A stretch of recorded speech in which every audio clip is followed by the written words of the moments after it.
और बच्चों कैसे हो? तो बच्चों आज हम करते हैं एक्सरसाइज 11.3। क्वेश्चन नंबर हमारा ये 4 है। तो जो प्रीवियस क्वेश्चन है उससे थोड़ा सा कॉन्सेप्ट इसका चेंज है। तो देखते हैं कैसे करना है इस क्वेश्चन को। इसमें क्या है, इन्होंने पूछा है कि फाइंड दी कोऑर्डिनेट्स। कोऑर्डिनेट हमने फाइंड करने हैं, जैसे कोऑर्डिनेट x1 y1 z1 ऐसे coordinate. Find the coordinates of the foot of the perpendicular, ठीक है, drawn from the origin. Origin से जो परपेंडिकुलर हमने ड्रॉ करना है, ठीक है, प्लेन में, ठीक, उसकी इक्वेशन दी हुई है। तो जो फुट ऑफ द परपेंडिकुलर है वो हमने फाइंड करने हैं। तो देखो इसमें क्वेश्चन नंबर 4 में हमारे पास ABCD 4 क्वेश्चन है। फर्स्ट वाले क्वेश्चन को मैं आपको थोड़ा डिटेल से कराऊंगा। अगर फर्स्ट वाला आपको अंडरस्टैंड हो गया तो नेक्स्ट भी आपको अंडरस्टैंड इजीली होंगे, ठीक है। तो चलते हैं इस पे। क्वेश्चन में क्या है, देखो ये जो क्वेश्चन नंबर 4 है, ये जो दी हुई है 2x + 3y + 4z - 12 = 0, ये इक्वेशन ऑफ प्लेन की इक्वेशन है। इन नॉर्मल फॉर्म में है ये, जैसे प्रीवियस क्वेश्चन में की थी हमने नॉर्मल फॉर्म में। जैसे मेरे पास देखो ये है, ये मेरे पास प्लेन है, ठीक है। तो ये क्या है, यहाँ से नॉर्मल जा रहा है। जैसे हमने पिछले क्वेश्चन में क्या किया था, यहाँ से लेके यहाँ तक स्मॉल d था, यह परपेंडिकुलर डिस्टेंस दिया हुआ था। यहाँ देखो अगर यहाँ पे परपेंडिकुलर डिस्टेंस d दिया हुआ तो यहाँ पे अगर वो ये स्ट्राइक करेगा, अगर ये नॉर्मल इसको क्रॉस करता जाएगा इस प्लेन को, ठीक है, तो क्या होगा, एक पॉइंट पे ही ऐसा पॉइंट जिस पॉइंट पे भी क्रॉस करता आगे निकल जाएगा, तो ये परपेंडिकुलर होगा यहाँ से, ठीक है, ओरिजिन से। यही उन्होंने बोला है कि परपेंडिकुलर फ्रॉम द ओरिजिन से परपेंडिकुलर है। और ये जो पॉइंट है x1 y1 z1 हमारा इसमें है, इसमें इंटरेस्ट है, ये निकालने हमने x1 y1 z1। और जो ये पॉइंट P है, ये फुट ऑफ द परपेंडिकुलर है और इसके कोऑर्डिनेट है x1 y1 z1, foot of the perpendicular. ये पैर है, फुट, ठीक है, इस परपेंडिकुलर के फुट है, ये हेड मान लो तो, और ये फुट है। तो इसमें क्या है, ये आगे तक जा रहा है और ये हमारे पास ये इक्वेशन दी हुई है 2x + 3y + 4z - 12, ये इसकी इक्वेशन है, मान लो इसकी इक्वेशन दी हुई है, ओके। तो अब क्या है इसमें, देखो हमने इसका नॉर्मल तो हम आराम से निकाल सकते हैं, इसमें से नॉर्मल की वैल्यू n तो हम आराम से निकाल सकते हैं नॉर्मल, क्योंकि जो नॉर्मल की है, ये जो इक्वेशन दी हुई है, equation of plane in Cartesian form है, ये कार्टेशियन फॉर्म में दी हुई है इक्वेशन ऑफ प्लेन। तो यहाँ से पहले मैं आपको बताऊंगा कि इसका n की वैल्यू कैसे निकालनी है, ठीक है। और हमने जो इक्वेशन पढ़ी थी r dot product n = d, एक ये पढ़ी थी हमने इक्वेशन इसकी, और ऐसे भी पढ़ा था कुछ, और ये स्मॉल d, ठीक है। या इक्वेशन ये हो गई या ये होगी, दोनों में से एक होगी। तो देखते हैं कौन सी है, पहले ये है या ये है। पहले मैं इसको क्या करूंगा, पहले आपने क्या करना है इसको, कि इसको वेक्टर फॉर्म में चेंज कर लो। तो वेक्टर फॉर्म में देखो, इसको अगर चेंज करना है तो इसमें देखो क्या है, 2 3 4, ये जो x के कोफिशिएंट है, y के कोफिशिएंट है, z के कोफिशिएंट है, ठीक है। तो इसको मैंने आपको पिछले क्वेश्चन में बताया था कि कार्टेशियन फॉर्म से वेक्टर फॉर्म में कैसे आना, वेक्टर फॉर्म से कार्टेशियन फॉर्म में कैसे आना। तो देखो इसको मैं 12 को इस तरफ कर देता हूं। तो देखो एक्चुअली ऐसा होगा ना, ये अगर कार्टेशियन फॉर्म की बात करते हो तो ये ax + by + cz = d, ठीक है। और ये इसको अगर मैं वेक्टर फॉर्म में लाना तो ये आएगा मेरे पास xi, यहाँ से xi, yj यहाँ से y ले लिया, प्लस zk यहाँ से ले लिया और डॉट प्रोडक्ट कर दी, और यहाँ पे ai + bj + ck और ये d, ठीक है। यहाँ पे कैपिटल D आया, क्यों कैपिटल D आया, क्योंकि ये जो अगर मान लो ABC, अगर ये इस फॉर्म में होते तो यहाँ तो हमें D मिलता। अगर ये यूनिट वेक्टर होता, अगर ये इस फॉर्म में होता n, तो यहाँ स्मॉल d मिलता, तो ये डिस्टेंस मिलता, ठीक है। और अब इसमें क्या है, इसमें यही देखने वाली बात होती है कि इस हमारा स्मॉल d है कि कैपिटल स्मॉल n है या कैपिटल N है, ठीक है। स्मॉल एन का मतलब ये यूनिट वेक्टर है, एन का मतलब जो नॉर्मल है, और नॉर्मल है लेकिन वो यूनिट वेक्टर में नहीं है, तो उसका कैपिटल एन में लेंगे हम। तो देखो थोड़ा देखो इसको, अब मैं इस पे आता हूं अपने क्वेश्चन पे। इसको हमने चेंज करना है वेक्टर फॉर्म में, तो ये जो डी है इस तरफ ले जाऊंगा मैं। हमें अभी तक पता नहीं है कि ये स्मॉल डी है कि कैपिटल डी है। तो देखो ये 2x plus 3y plus 4z is equal to 12।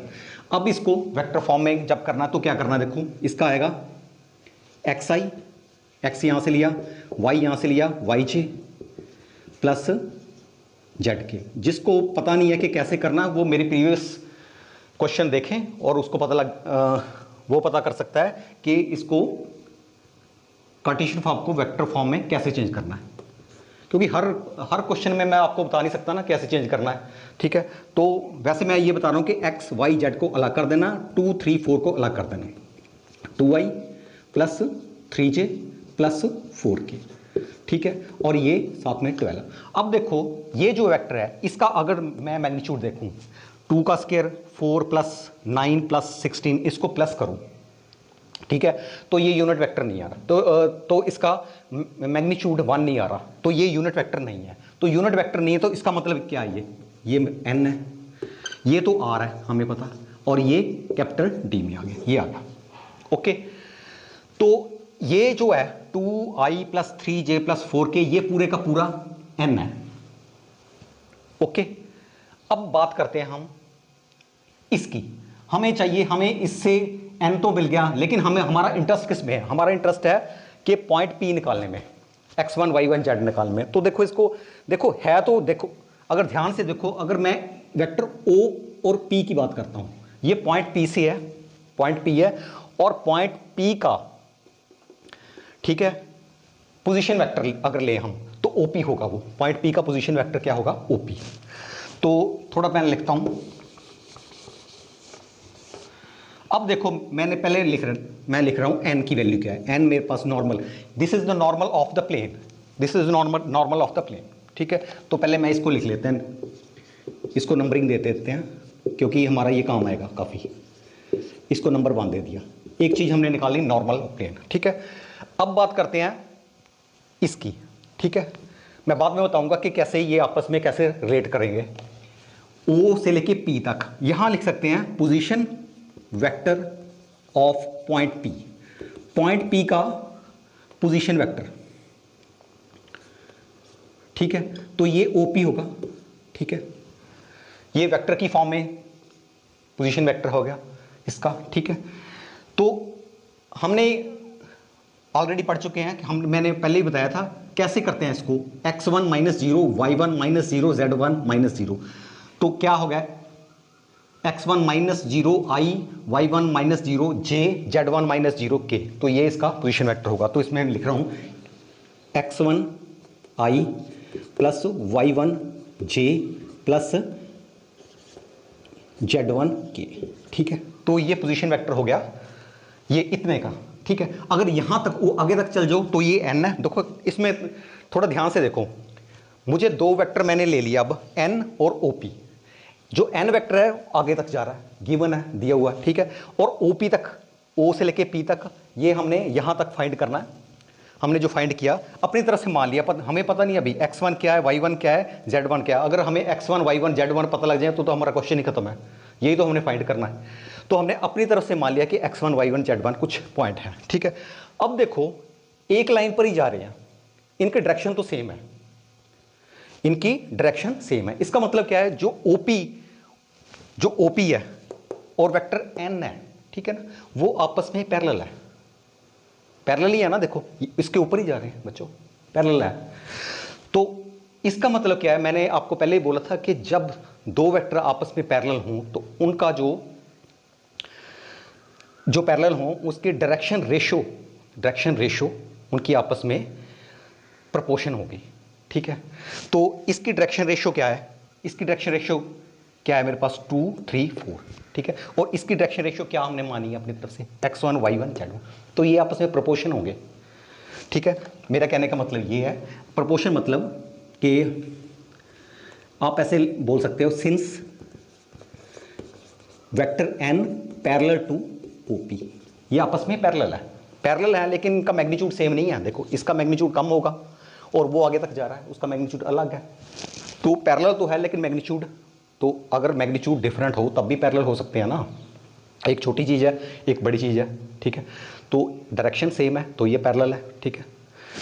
तो ऐसे ही है ये आपस में, ठीक है। तो फिर क्या है, अगर ये आपस में पैरेलल है तो प्रोपोर्शन होंगे, तो इसका मतलब क्या है, x1 अपॉन 2, y1 अपॉन 3 और z1 अपॉन 4। अगर ये आपस में कैंसिल करें तो कुछ ना कुछ हमें क्या मिलेगा, मान लो मुझे मिल गया k, ठीक है, k की इक्वल होगा, ये भी प्रोपोर्शन का मतलब यही है, तो ये कि मेरे पास k आएगा। अब क्या है, तो इसका मतलब क्या है, x1 किसके बराबर आ गया, इसका मतलब क्या है, x1 किसके बराबर आ गया। अगर मैं x1 upon 2 is to k, तो ये 2k के बराबर आ गया, ठीक है। x2 किसके इक्वल आ गया, y1 किसके इक्वल आ गया, 3k के इक्वल आ गया, 3 इधर चला गया, और z1 किसके इक्वल आ गया बच्चों, 4k के इक्वल आ गया। इसका मतलब क्या है, अगर हमें देखो अगर हमें k मिल जाए, किस तरह में k मिल जाए, ये मिल जाए तो आराम से, k अभी हिडन है, k हमें पता नहीं लग रहा, अभी k मिल जाए तो x1 भी मिल जाएगा, y1 भी मिल जाएगा, z1 भी मिल जाएगा। इसका मतलब यही तो हम चाहते थे, ठीक है। तो अब क्या है, ये कैसे फाइंड करना हमने, x1 k कैसे फाइंड करना, अब प्रॉब्लम ये है k कैसे फाइंड करना। तो इसको देखो, ध्यान से देखो कि ये जो पॉइंट है किस में है, प्लेन में के ऊपर पड़ा हुआ है, ये प्लेन में पड़ा हुआ, तो ये प्लेन की इक्वेशन को सेटिस्फाई करेगा। ये जो पॉइंट है प्लेन में पड़ा हुआ तो प्लेन की इक्वेशन को सेटिस्फाई करता है। अगर लाइन में पड़ा हो तो लाइन की इक्वेशन को सेटिस्फाई करेगा, अगर प्लेन में पड़ा तो प्लेन की इक्वेशन को सेटिस्फाई करेगा। तो प्लेन की इक्वेशन तो गिवन है, दी हुई है उसने, देख प्लेन की इक्वेशन ये है मेरे पास, ठीक है। तो हम क्या करेंगे, ये point x1 y1 z1 plane की इक्वेशन में पुट कर देंगे तो नेचुरली सेटिस्फाई करेगा। तो यहां लिख सकते हैं सिंस,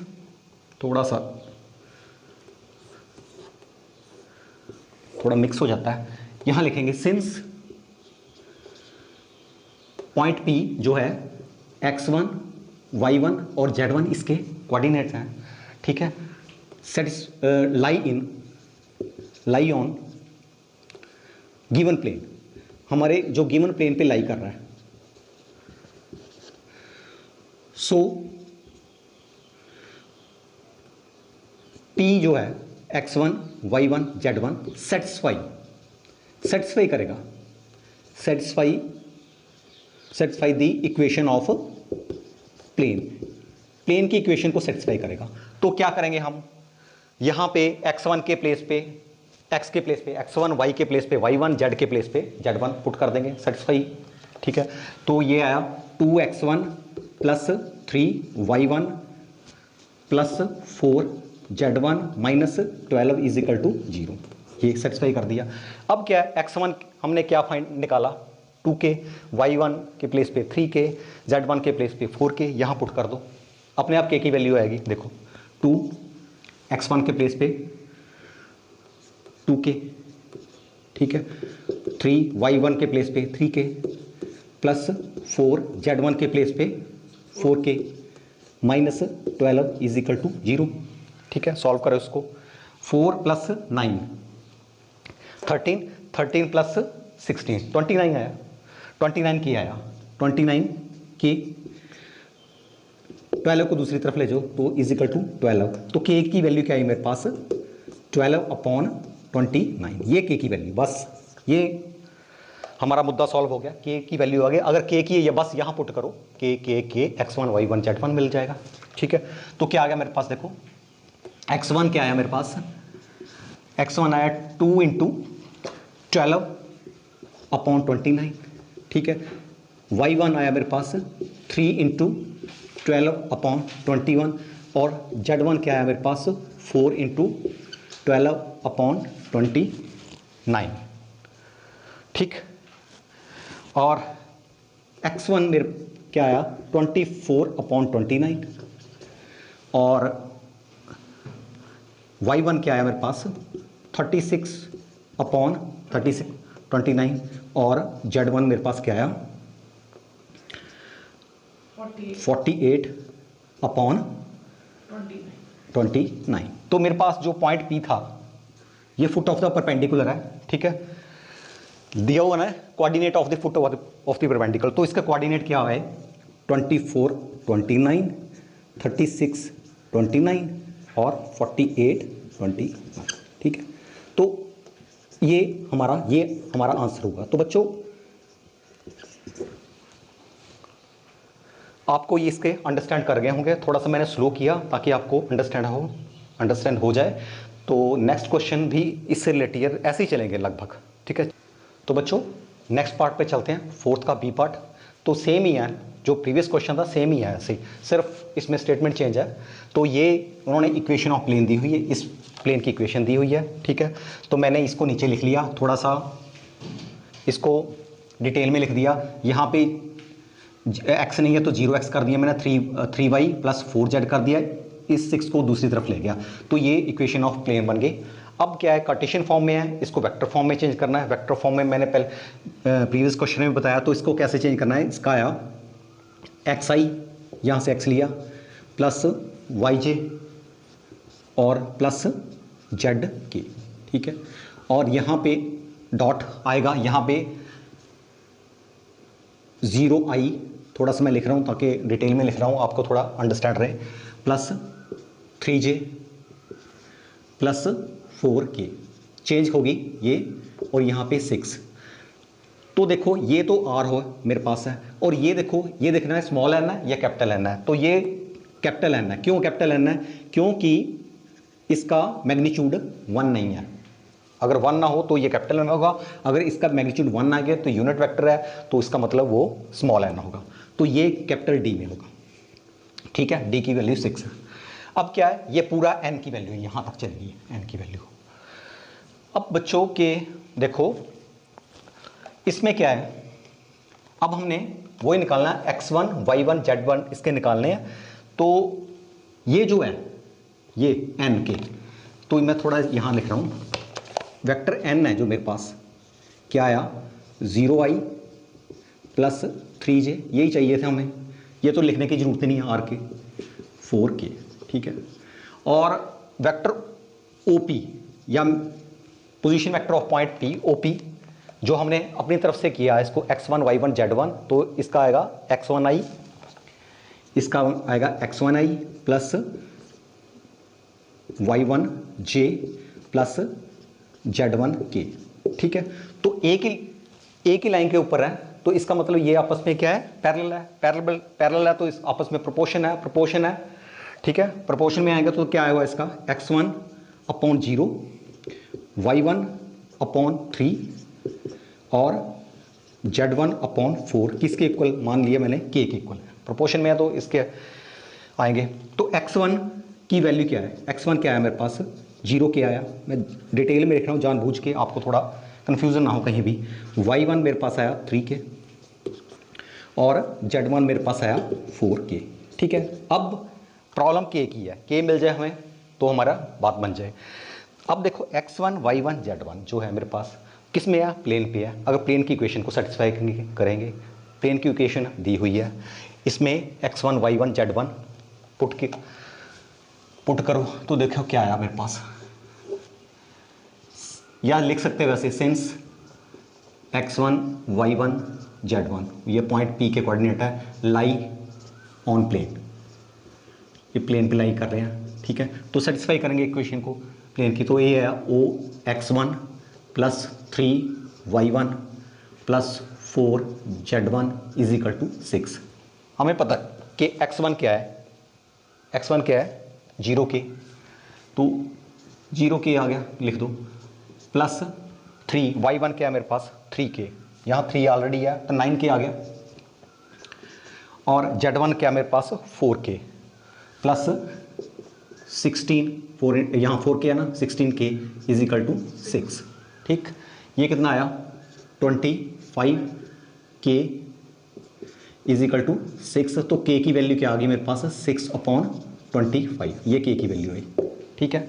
अब जब k की वैल्यू आ गई इसमें पुट करो x1 y1 z1, तो x1 क्या आया मेरे पास, k की कोई वैल्यू हो तो जीरो ही आया, फिर इसमें जीरो मल्टीप्लाई k किया हुआ है, तो y1 क्या आया मेरे पास 3 इंटू 6/18/25, ठीक है ना, यहाँ पे रखना ना k। और z1 क्या है बच्चों मेरे पास 24/25। तो ये कोऑर्डिनेट हमारे मेरे पास है x1 y1 z1 foot of the perpendicular point p के जो है 0 18/25 24/25। तो ये मेरे पास ये आंसर है बच्चों इसका। तो चलते हैं नेक्स्ट पार्ट पे, क्वेश्चन के सी पार्ट है ये। तो प्लेन की इक्वेशन दी हुई है, गिवन है x plus Y plus Z is equal to 1, ये कार्टेशियन फॉर्म में है, इसको चेंज करना है वेक्टर फॉर्म में। तो किसी बच्चे को अगर इसमें थोड़ी सी प्रॉब्लम आ रही हो तो मेरा फर्स्ट पार्ट का जो है फोर्थ का ए पार्ट अच्छी तरह क्वेश्चन मैंने डिटेल में कराया, उसको देख ले तो नेक्स्ट पार्ट ऑटोमेटिकली आपको अंडरस्टैंड हो जाएंगे, ठीक है। थोड़ा सा फास्ट चल रहा हूँ इसमें, तो देखो करते हैं इसको। ये इसको वेक्टर फॉर्म में चेंज करना, तो वेक्टर फॉर्म कैसे चेंज करना है इसको, ये इसका आएगा xi प्लस वाई जे प्लस जेड के, ठीक है। और यहाँ से 1 1 1, तो ये क्या आ गया मेरे पास dot product i plus J plus K, और ये आया 1, ठीक है। ये कौन सी फॉर्म होगी, ये तो r है मेरे पास, ये n है और ये कैपिटल D है। n इसलिए है क्योंकि इसका मैग्नीट्यूड 1 नहीं है, ठीक है, इसका मैग्नीट्यूड 1 नहीं है, इसलिए ये कैपिटल N है। तो ये मेरे पास आ गया, तो ये n किसके इक्वल आ गया मेरे पास, ये i प्लस जे प्लस के, ठीक है, ये वाला n वेक्टर n। अब क्या है, OP की बात करते हैं, OP निकालना है, ये O से लेके P तक। OP क्या है, मान ली हमने x1 y1 z1 मानना है, तो इसका मेरे पास क्या आएगा x1i plus y1 j plus z1 k, ठीक है, ये वेक्टर आ गया। ये आपस में पैरेलल है, तो क्या होगा देखो x1/1 y1/1 और z1/1 ये आपस में प्रोपोर्शन होंगे और किसी के इक्वल होंगे, मान लो ये इक्वल है k के। तो x1 की वैल्यू क्या आई k, y1 भी k और z1 भी ऐसे लिखते हैं k, ठीक है। तो तीनों सेम है। अब क्या करना है, जो ये पॉइंट है प्लेन पे लाई कर रहा है, तो प्लेन की इक्वेशन को सेटिस्फाई करेगा, इस इक्वेशन को सेटिस्फाई करेगा। तो क्या है मेरे पास x1 इसमें पुट कर दिया, x के प्लेस पे x1, y के प्लेस पे y1 और z के प्लेस पे मैंने z1 पुट कर दिया, इक्वेशन को ये सेटिस्फाई कर रहा है। अब क्या है, x1 की वैल्यू क्या है k y k, तो इसमें मैं पुट कर रहा हूँ k इज इक्वल टू 1, ये कितना आ गया मेरे पास 3k इज इक्वल टू 1, तो k कितना आया 1/3, k की वैल्यू मेरे पास कितनी आ गई 1/3। तो यही वैल्यू x1 सभी बराबर हैं, y1 z1 बराबर हैं, तो सारे कितने आए 1/3, ठीक है। तो ये क्या जो मेरे पास फुट ऑफ द परपेंडिकुलर कितना आया 1/3 और 1/3। तो यही मेरे पास ऐसे इसको सॉल्व करना था, ये हमारे पास आंसर है, फुट ऑफ द परपेंडिकुलर हमने फाइंड किया। तो फोर्थ का लास्ट पार्ट है, डी पार्ट है, तो इसको देखो कैसे करना है। ये इक्वेशन दी हुई प्लेन की, तो इसको थोड़ा डिटेल में लिखनी है मैंने। इसको जब डिटेल में लिखा तो इसका क्या आएगा, देखो मैं क्या कर रहा हूँ, इस 5y को दूसरी तरफ ले जा रहा हूँ, इस 8 को मैं थोड़ा पॉजिटिव रहने दूंगा। तो ये क्या आया देखो मेरे पास -5y is equal to 8, okay. अब क्या यहाँ पे मैं इसको डिटेल में लिखूँगा, तो इसका क्या है 0x -5y, मैं जानबूझ के लिखता हूँ ताकि आपको थोड़ा सा कहीं भी कंफ्यूजन ना हो, 0z इज इक्वल टू 8, ये बनी इक्वेशन ऑफ प्लेन। ये होता ना ax by plus cz is equal to d, ये होता है इक्वेशन ऑफ प्लेन। तो इसमें क्या है, ये बनी। अब क्या है, इसको ये कार्टेशियन फॉर्म में, इसको वेक्टर फॉर्म में चेंज करना है, तो क्या आएगा इसका xi प्लस वाई जे प्लस जेड के, और यहाँ पे डॉट प्रोडक्ट 0 -5 और 0, तो ये क्या है 0i minus 5j plus 0k is equal to 8। ठीक, तो ये इस फॉर्म में आ गई r, ये आ गया मेरे पास n, डॉट प्रोडक्ट बीच में, और ये आ गया कैपिटल D। ठीक, और n की वैल्यू क्या आई, ये आई मेरे पास। n किसके इक्वल आया, 0i minus 5j plus 0k।